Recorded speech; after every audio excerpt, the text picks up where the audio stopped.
Sean todos bienvenidos. Hoy conoceremos al bombardero ruso Tupolev Tu-95.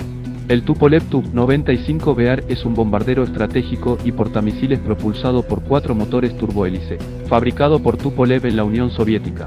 Realizó su primer vuelo en 1952. Entró en servicio con la Fuerza Aérea Soviética en 1956 y se espera que sirva en la Fuerza Aérea Rusa por lo menos hasta el año 2040.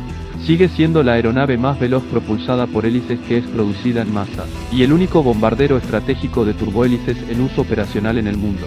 Un desarrollo naval de este bombardero es designado Tu-142.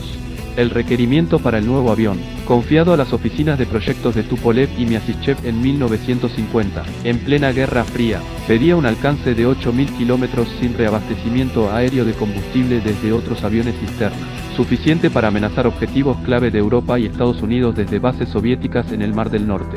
El nuevo avión bombardero táctico, pesado y de alta velocidad, debía alcanzar por lo menos Mach 0,85 sobre el objetivo, ser capaz de llevar una carga ofensiva de 11.000 kilogramos de bombas convencionales y nucleares, y estar defendido por varias torretas armadas de cañones, como los bombarderos de la Segunda Guerra Mundial. La elección de una planta motriz para equipar un bombardero intercontinental fue de gran debate. Los reactores puros de la época consumían excesivo combustible, y en consecuencia perjudicaban el alcance del bombardero, pero los más eficientes turbofán o motores de alta derivación eran todavía un puro concepto. Los motores turbohélice proporcionaban un alcance muy superior, pero se sostenía que solo el reactor de turbina podía conferir a un bombardero la suficiente velocidad para penetrar en las defensas de los aviones de combate de caza enemigos y sobrevivir. Tupolev decidió afrontar el problema mediante un turbohélice de alta velocidad, de doble hélice contrarrotativa, para equipar a su nuevo bombardero, que recibió la designación Tu-95 de la propia oficina de proyectos.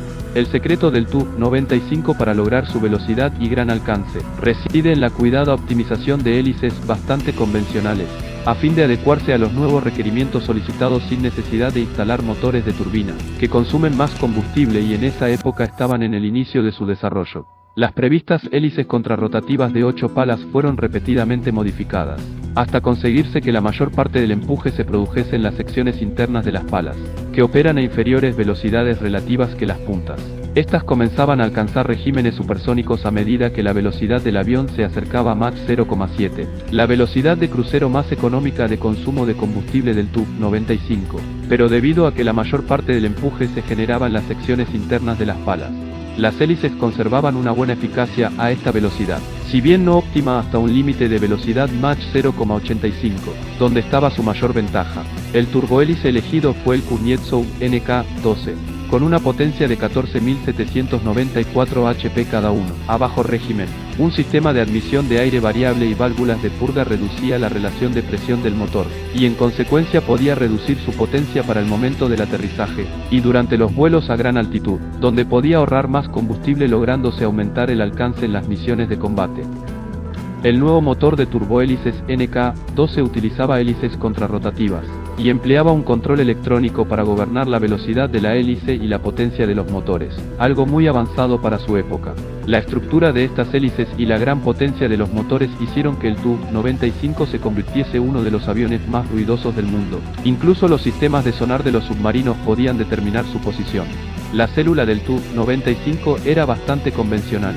El diseño del fuselaje central era delgado y ligero para aumentar su alcance en combate, pero se había integrado con una amplia ala en flecha de 35 grados.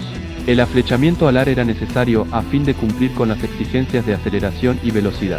El ala en sí era una estructura trilarguera relativamente gruesa, que contenía la totalidad del combustible y estaba equipada con grandes flaps Fowler de incremento de superficie, para mejorar la sustentación de la nave en el momento del aterrizaje y despegue, cuya efectividad resultaba mejorada por el propio flujo generado por las hélices sobre las alas.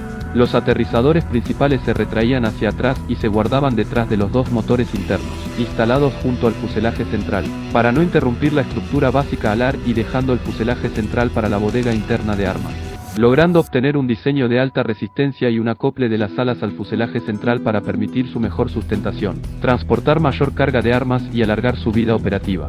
La bodega interna tiene una capacidad de 15.000 kilogramos, para cargar una combinación de bombas y misiles, tanto convencionales como nucleares.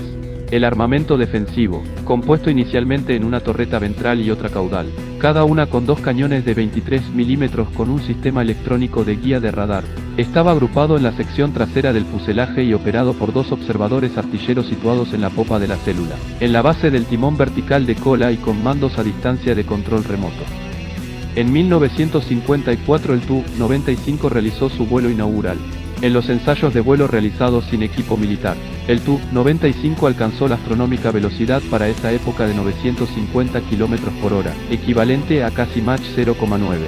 Por lo menos 5 aviones estaban ya en el aire a mediados de 1955 y el nuevo modelo entró en servicio poco tiempo después, recibiendo de la OTAN el nombre codificado de BAR-A. En el verano de 1955 se realizó la presentación pública del bombardero, durante el desfile celebrado en Moscú con ocasión del Día de la Aviación.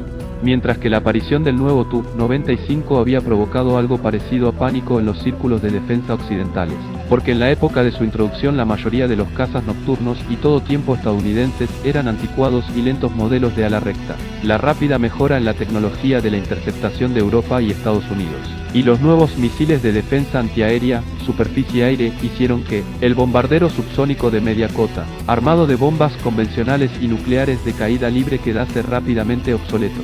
Por lo tanto se decidió armar al Tu-95 con un misil de crucero que pudiese ser lanzado desde el exterior del perímetro defensivo enemigo. Esta arma apareció a principios de los años 60.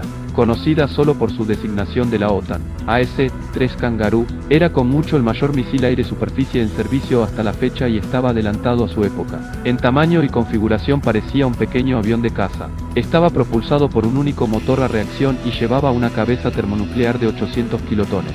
Los Tu-95 equipados con misiles se distinguen por un radomo, parecido al pico de un pato, bajo la proa en el que se encuentra el sofisticado equipo de radar que guía al misil AS-3 tras su lanzamiento. Por la misma época se añadió al avión una sonda de recepción de combustible en vuelo para aumentar su alcance, y algunos bombarderos M4 de la aviación de largo alcance fueron convertidos en aviones cisterna para reabastecer de combustible en vuelo a los nuevos bombarderos. Otra modificación detectada en 1963 en un BAR-B fue una torreta artillada adicional, semihundida en la superficie dorsal, en la parte superior de la sección trasera del fuselaje. De 1963 en adelante, los Tu-95 fueron interceptados volando en misiones de patrulla, y escoltados cada vez con mayor frecuencia, en las cercanías de buques de guerra occidentales. Los primeros subtipos detectados en operaciones marítimas fueron los BAR-B y BAR-C. Algunos de ellos llevaban el misil AS-4 Kichan, un arma de ataque naval supersónico diseñada para ser utilizada contra unidades navales mayores como portaaviones. Aparecieron versiones especializadas del Tu-95, una equipada para reconocimiento marítimo de gran alcance designada Tupolev Tu-142. Otro modelo apareció en 1969 y se trataba de un desarrollo del Tupolev Tu-114, variante civil del Tu-95, configurado como sistema de control y alerta temprana aerotransportado AWACS, designado Tupolev Tu-126 e identificado como MOS por la OTAN, entró en servicio operacional en 1970 a 71. Un gran rotodomo está soportado sobre el fuselaje mediante una estructura de amplia cuerda. Presenta también este modelo de avión radar, una aleta ventral y sonda de recepción de combustible en vuelo para aumentar su alcance. En mayo de 1970 comenzaron a volar desde Cuba aviones Tu-95, patrullando el borde de las aguas territoriales norteamericanas hasta la altura de Washington y Nueva York. Estas patrullas de Tu-95 RT, llamadas el Expreso Oriental, eran escoltados muchas veces por cazas estadounidenses. Desde 1983, también los Tu-142M operaron desde San Antonio, buscando submarinos y barcos estadounidenses. Desde 1977, la Armada Soviética desplegó una sección de aviones Tu-95 RT en Angola. Durante la Guerra de las Malvinas el destacamento se encargó de seguir a la flota británica, ver su composición y formación, tomar fotografías de los buques y recoger inteligencia electrónica. También en Vietnam se destacaron aviones de patrulla marítima Tu-142, bombarderos Tu-95 y aviones de reabastecimiento Tu-16 para soporte. Como dato curioso, una versión modificada de este bombardero fue la que lanzó la bomba de hidrógeno más potente detonada hasta ahora, llamada la bomba del zar, con sus 50 megatones de potencia. Superó con creces la potencia liberada mediante los bombardeos durante toda la Segunda Guerra Mundial, incluyendo las bombas atómicas lanzadas sobre Hiroshima y Nagasaki. debido a la aparición de nuevos misiles tácticos con mayor precisión. Estos aviones bombarderos de largo alcance quedaron obsoletos y no se continuó con su desarrollo para la fabricación en serie de nuevos modelos mejorados, debido a su función muy específica de atacar objetivos enemigos, en caso de una guerra convencional o nuclear. Actualmente, este avión estratégico ha roto un récord mundial difícil de superar. El Tu-95 ha tenido que esperar 59 años para entrar en combate desde que fueron adoptados por el ejército, con el bombardeo que ha ejecutado contra el autodenominado Estado Islámico. El 17 de noviembre de 2015, bombarderos Tu-95MS despegaron de la base de Engels, 830 kilómetros al este de Moscú, volaron hacia el Ártico, luego al Atlántico, hasta llegar a la altura de Gibraltar, y desde el Mediterráneo lanzaron misiles de crucero Keyh-101 con destino a varios objetivos en las afueras de las ciudades sirias de Idlib y Homs. India operó ejemplares del Tu-142 de patrulla marítima desde finales de los años 80. La India incorporó 10 Tu-142 en abril de 1988 para realizar vigilancia marítima y antisubmarina, aunque se sospecha que al menos 8 Tu-142 más habrían podido ser comprados como fuente de repuestos. Rusia informó tener 40 Tu-95 todavía en servicio en todas sus variantes. El Ministerio de Defensa ruso tomó la decisión de extender la vida útil, por lo que han sido repotenciados con varias mejoras, hasta que sean reemplazados por un nuevo avión bombardero supersónico invisible al radar, conocido como Proyecto Pacta. Gracias por acompañarnos hasta el final.